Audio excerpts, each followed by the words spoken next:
Olá, pessoal, sejam todos muito bem-vindos para mais uma live, mais um dia de estudo ouvindo a voz de Deus. Este já é o 12º estudo e caso você esteja assistindo pela primeira vez, temos uma playlist com todos os outros 11 estudos que já postamos e que já deixamos aqui no canal. Por isso convido você, talvez, a pausar esse vídeo e procurar um tema, que mais chame a sua atenção. Você é muito bem-vindo ao canal Reflexão e Religião. Eu sou Nildo Moraes e vamos, durante alguns minutos, falar sobre a Palavra de Deus. Convido você a fazer uma breve oração e logo em seguida nós iniciaremos o estudo desta noite, deste dia ou dessa tarde, depende do momento em que você estiver assistindo. Feche seus olhos de onde você estiver. Santo Pai, muito obrigado por mais uma oportunidade de falarmos da Tua Palavra. Que o Teu Santo Espírito abençoe a esta pessoa que está assistindo, ouvindo, que a Tua paz e o Teu amor possam inundar o coração delas. Nós suplicamos essas bênçãos em nome de Jesus. Amém.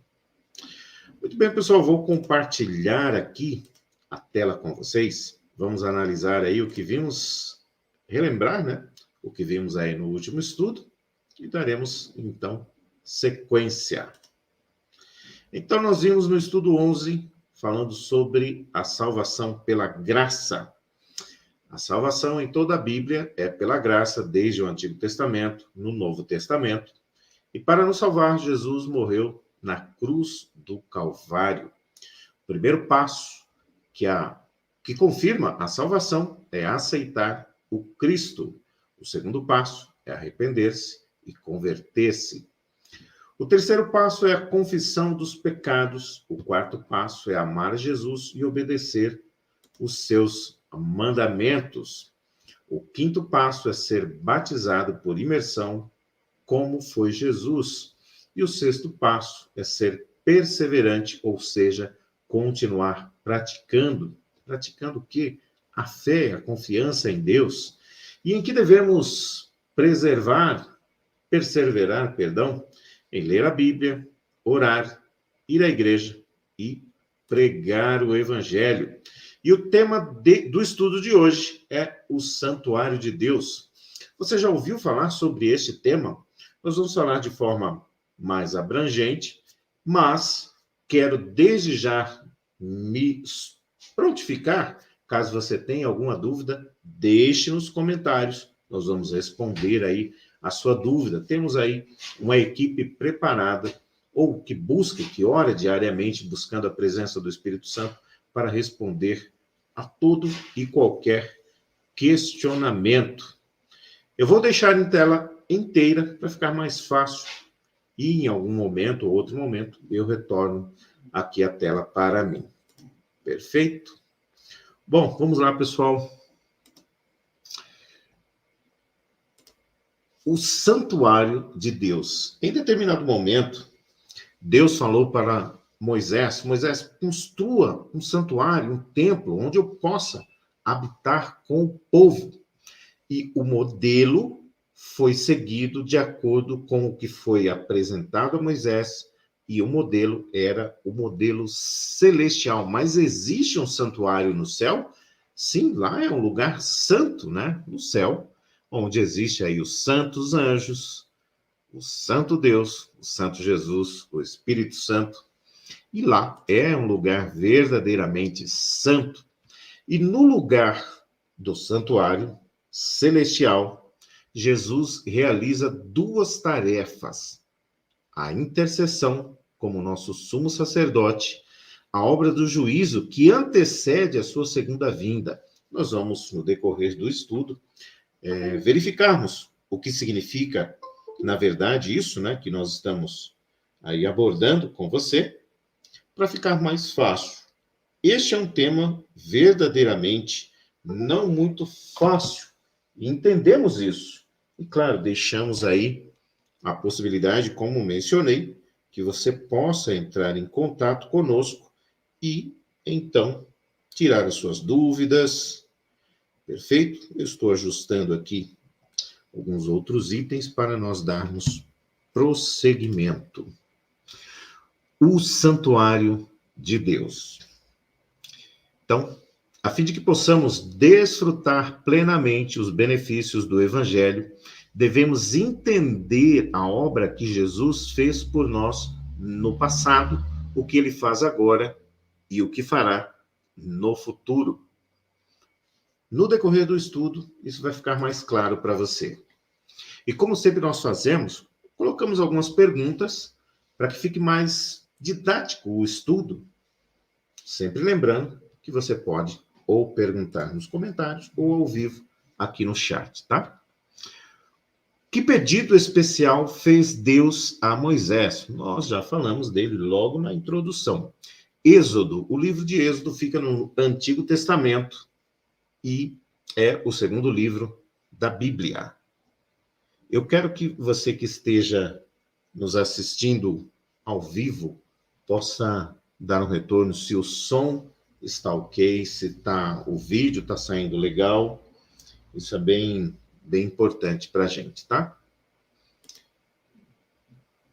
Êxodo capítulo 25, versículo 8. E me farão um santuário para que eu possa habitar no meio deles. Este foi o pedido que Deus fez a Moisés. Então, respondendo, e me farão o quê? Me farão um santuário para que eu possa o quê? Habitar. Deus quer habitar conosco. Vê, pois, que tudo faças segundo o modelo que te foi mostrado no monte. Então, Deus havia chamado Moisés e havia apresentado para ele as medidas, todo o mobiliário deste santuário e mostrou como Deus queria que fosse feito esse santuário, exatamente igual ao modelo que foi mostrado a ele no monte. Qual monte? Geralmente, o Monte Sinai, Monte Horebe, outros montes que Deus costumava ali falar com Moisés. E como era então esse santuário? Como nós falamos, né? Ele foi feito de acordo com o que foi mostrado. Então, ele era dividido aí em 2 compartimentos. O primeiro era o lugar santo e o segundo, o lugar santíssimo. Qual a diferença entre o lugar santo e o lugar santíssimo? Vamos estudar?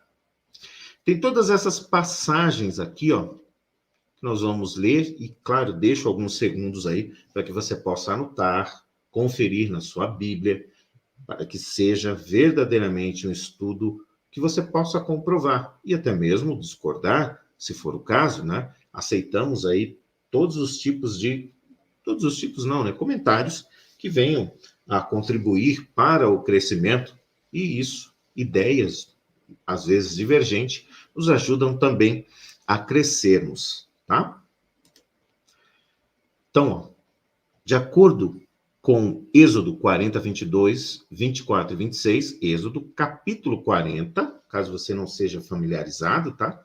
Êxodo capítulo 40, versículo 22, 24 e 26. Então, no lugar santo, o sacerdote realizava o trabalho diário.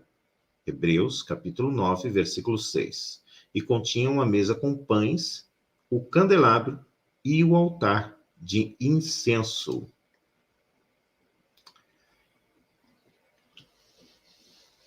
Segunda pergunta.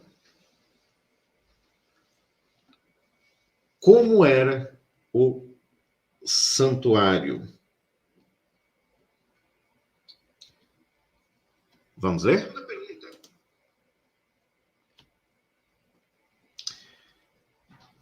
Ali se encontrava a Arca da Aliança, coberta de ouro, com tábuas dos 10 mandamentos, uma urna de ouro contendo o maná e o bordão de Arão, tá? E o véu separava, então, esses 2 compartimentos, conforme a figura que você pode verificar aí, tá? Sempre lembrando, qualquer dúvida, você pode nos perguntar no chat ou nos comentários, tá?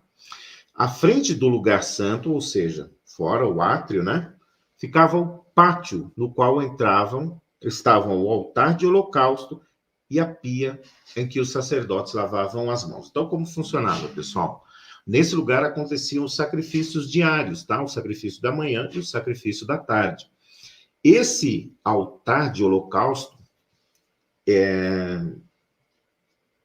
eu quero fazer em 2 etapas, talvez, esse estudo, para que eu possa, da melhor forma possível, transmitir para vocês essa mensagem e transmitir este conhecimento que é algo fundamental. Porque todo esse santuário representava o santuário celestial e esse ritual representava algo muito importante para nós cristãos.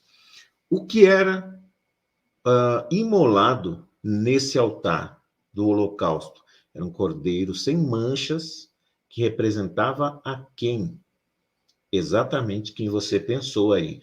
O Cordeiro de Deus que tira o pecado do mundo. Nada mais, nada menos do que Jesus Cristo.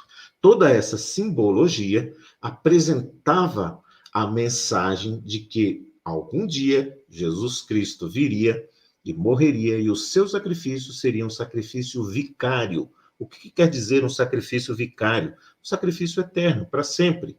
Anota aí essas passagens para que você possa conferir aí na sua Bíblia. Êxodo 40, versículo 29 e versículo 30. O santuário era um móvel cercado, de acordo com Êxodo 40, 33, e teve sua construção aprovada por Deus. Êxodo, capítulo 40, de 34 a 38. Terceira pergunta. Em que consistia o serviço diário, que é aquilo que eu falei para vocês. Tinha um sacrifício pela manhã e um sacrifício no período da tarde. Está lá em Êxodo 29, de 38 a 42. Então, vamos ler? Isto é o que oferecerá sobre o altar: 2 cordeiros de 1 ano cada dia, continuamente. Um cordeiro oferecerás pela manhã e o outro ao pôr do sol. Com um cordeiro, a 10ª parte de um efa de flor de farinha amassada, com a 4ª parte de um hin de azeite batido. Todas essas eram medidas, tá? Que eram utilizadas. É como nós podemos colocar hoje, quando você vai fazer uma receita, né? 2 colheres de sopa de farinha, 1 xícara de chá, 1 colher de sopa. Então, eram as medidas que eram utilizadas na época em que se praticava esse ritual, tá? E para a libação, a 4ª parte de um hin de vinho. Vinho, nesse caso aqui, não era a bebida fermentada, mas o suco de uva. Depois nós podemos fazer um estudo sobre isso. Caso você queira, inclusive, deixe aqui nos comentários. Quando a Bíblia fala de vinho, é o vinho fermentado ou é o vinho, o suco da uva? Tem um outro ponto muito importante aqui, que o vinho, quando ele passa muito tempo, ele vira o quê? Não sei se você sabe, mas ele vira vinagre, tá? E tem um ponto muito importante, no momento do sacrifício de Jesus, o que é oferecido para ele? Isso é para deixar você curioso, tá? Podemos fazer um estudo sobre isso. O outro cordeiro oferecerás ao pôr do sol como uma oferta de manjares, e a libação, como de manhã, de aroma agradável, oferta queimada ao Senhor.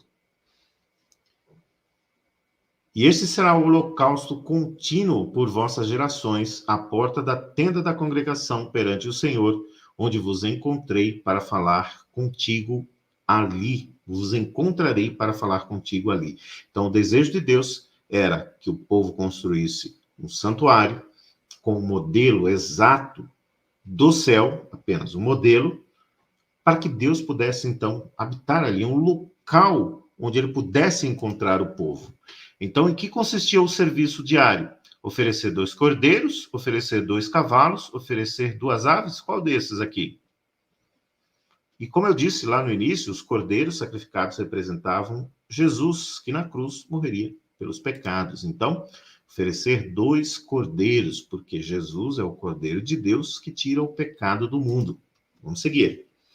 E qual era a festa que dava fim ao ciclo anual das cerimônias? Temos 3 aqui, ó. Eram várias festas judaicas que eram comemoradas em datas específicas e cada uma delas finalizava um ciclo e começava outro. Lá no livro de Levíticos, é o terceiro livro da Bíblia, lá no Antigo Testamento, tá? Levítico, capítulo 23, de 27 a 31. Mas, aos 10 dias do mês sétimo, será o dia da expiação, o que hoje é conhecido como o Yom Kippur, que é o dia do perdão. Tereis santa convicção e afligireis a vossa alma.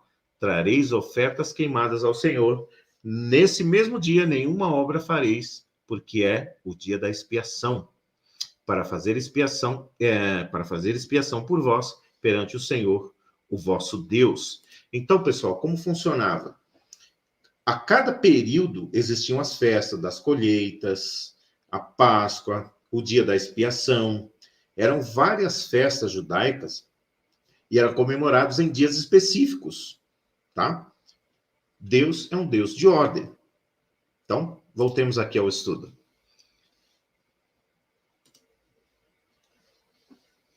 Porque toda alma que nesse dia, se não afligir, será eliminada do seu povo. Quem, nesse dia, fizer alguma obra, a esse eu destruirei no meio do seu povo. E muitas vezes, eu quero só fazer uma ressalva aqui, que às vezes nós lemos alguns textos como esse, porque eu exterminarei do meio do povo, e qual que é a imagem aparente que é passada? Que Deus é um Deus tirano. O mesmo Deus da graça, como nós vimos no estudo anterior do Antigo Testamento, que éramos salvos pela graça, no Novo Testamento também é única e exclusivamente a graça de Deus que nos salva. Nenhuma obra fareis, é estatuto perpétuo pelas vossas gerações, em todas as vossas moradas. Então, qual era a festa que dava fim ao ciclo anual da cerimônia? 10 segundos para que você possa responder, baseado no texto que nós acabamos de ler. Qual que você respondeu? É muito fácil, né? Porque estávamos falando do dia da expiação, que era um dia especial. Nesse dia, o sumo sacerdote, ele entrava no lugar santíssimo. Era um dia muito especial, porque no decorrer do ano, pessoal, todos os dias, pela manhã e no pôr do sol, era sacrificado esse cordeiro com as demais solicitações.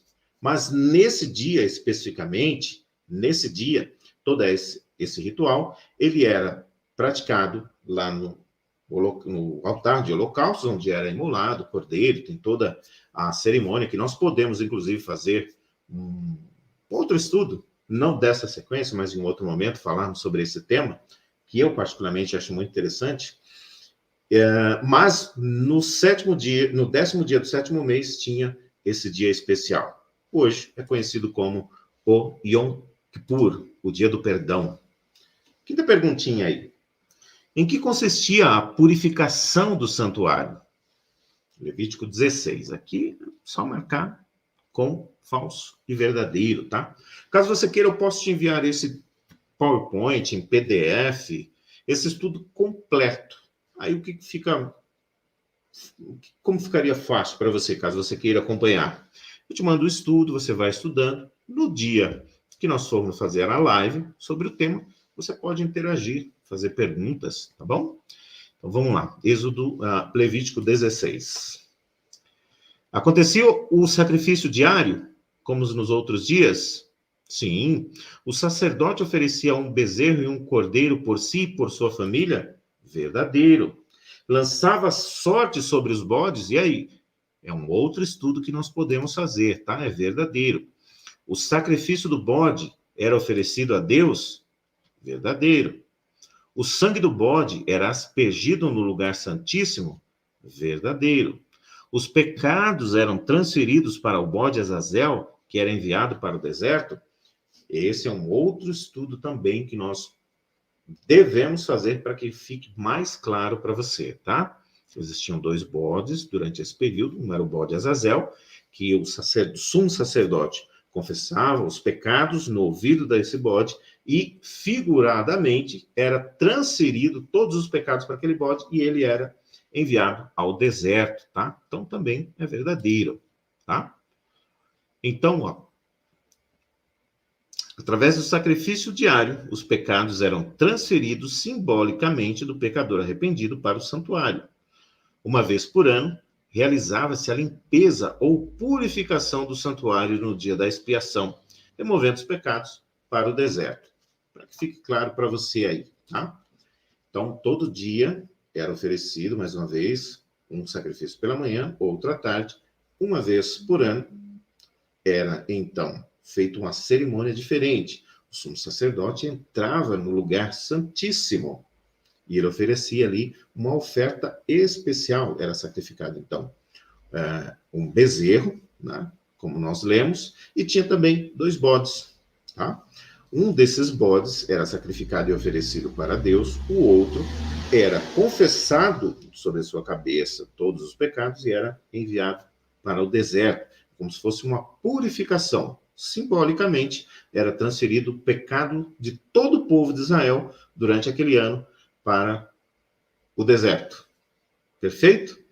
Claro que isso vai te gerar dúvidas, mas estamos aqui para procurar tirar todas as suas dúvidas, né, da melhor forma possível, porque um tema como esse é um tema muito delicado, um tema muito caro para a igreja da qual eu pertenço. Eu creio que eu nunca falei aqui qual a igreja eu pertenço, tá? Quem quiser pode nos perguntar aqui, tá bom? Vamos voltar? Pergunta 6. Que acontecimento marcou a consumação do ritual do santuário terrestre e que santuário está em funcionamento atualmente? Vamos lá, Mateus 27, 50 e 51 e Hebreus 8, 1 e 2. Vamos ler esses textos? Uns minutinhos para que você possa marcá-los, tá? E Jesus, clamando outra vez com grande voz, entregou o Espírito. Eis que o véu do santuário se rasgou em 2 partes, de alto a baixo. Tremeu a terra, fenderam-se as rochas. Ora, o essencial das coisas que temos dito é que possuímos tal sacerdote que se assentou à destra do trono da majestade nos céus, como ministro do santuário e do verdadeiro tabernáculo que o Senhor erigiu, e não o homem. O que esse texto quer dizer aqui, pessoal? Algo muito importante, tá? Vamos voltar aqui. Jesus, clamando outra vez, com grande voz, entregou o seu espírito. Esse texto está se referindo à morte de Jesus, tá? Lá, naquela sexta-feira, lá no Monte das Caveiras, no Gólgota, Jesus, então, entrega o seu espírito para Deus, e neste momento da morte de Jesus, aquele véu que dividia o lugar santo do lugar santíssimo, ele é rasgado de cima para baixo, sem mãos humanas pegando de baixo e rasgando o véu. O que isso quer dizer? Isso quer dizer que todo o ritual que apresentava, que apontava para a morte, para o sacrifício de Jesus, que era o Cordeiro que tira o pecado do mundo, e ele é o Cordeiro desde a fundação do mundo, de acordo com o livro de Apocalipse. Então, esse véu se rasga de baixo para cima, não sendo mais necessários os sacrifícios, essa simbologia. Então, por isso é importante nós entendermos um pouco do Antigo Testamento para entendermos o Novo Testamento. Um é o complemento do outro, tá? Então, olha só.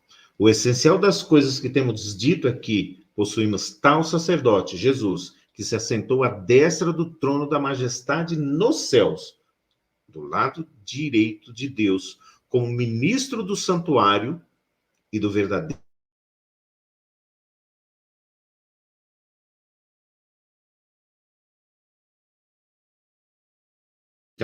ali naquele santuário, salvo quando ele esteve aqui na terra. Mas isso representava para que no momento exato Jesus entrasse no lugar santíssimo. Já estou dando um spoiler aqui do próximo estudo, que é o juízo investigativo. Um tema muito bacana. Se eu fosse você, eu não perderia por nada. Então, vamos responder aí. Eis que o véu do santuário rasgou-se em 2 partes, de alto Abaixo, com a morte de Cristo, o santuário terrestre perdeu sua função, pois a sombra deu lugar à realidade. O que era a sombra? Eram os rituais diários, os sacrifícios diários, até a morte de Jesus Cristo, e com isso não é mais necessário, porque a sombra encontrou-se com a realidade, e a realidade tomou o lugar das sombras. Cristo hoje ministra no verdadeiro santuário celestial, feito pelas mãos de Deus e não pelas mãos do homem. Sétima pergunta. Espero não estar falando muito alto, que você esteja conseguindo compreender e acompanhar. Quais as evidências bíblicas de um santuário no céu? Olha só que tema e pergunta interessante. Êxodo capítulo 25, no versículo 40. Êxodo capítulo 25, versículo 40. Apocalipse, o último livro lá da Bíblia, capítulo 4, versículo 5. E ainda no livro de Apocalipse, no capítulo 11, no versículo 19. Vamos ler? Vê, pois, que tudo façais segundo o modelo que te foi mostrado no monte. Então, nesse versículo, está sendo relatado por Moisés, né, que Deus apresentou para ele um modelo e queria que Moisés fizesse de forma idêntica ao modelo do santuário celestial.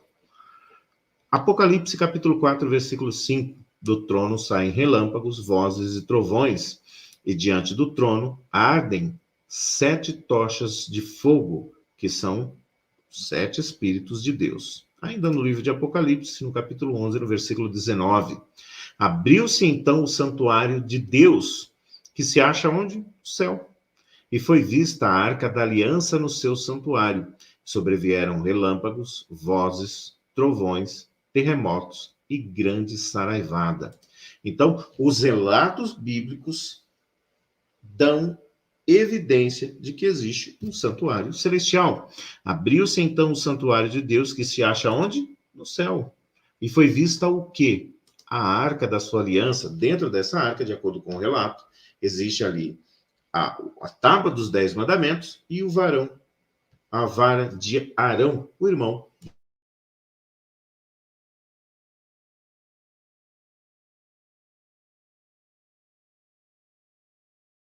Que nós vimos lá no começo desse estudo.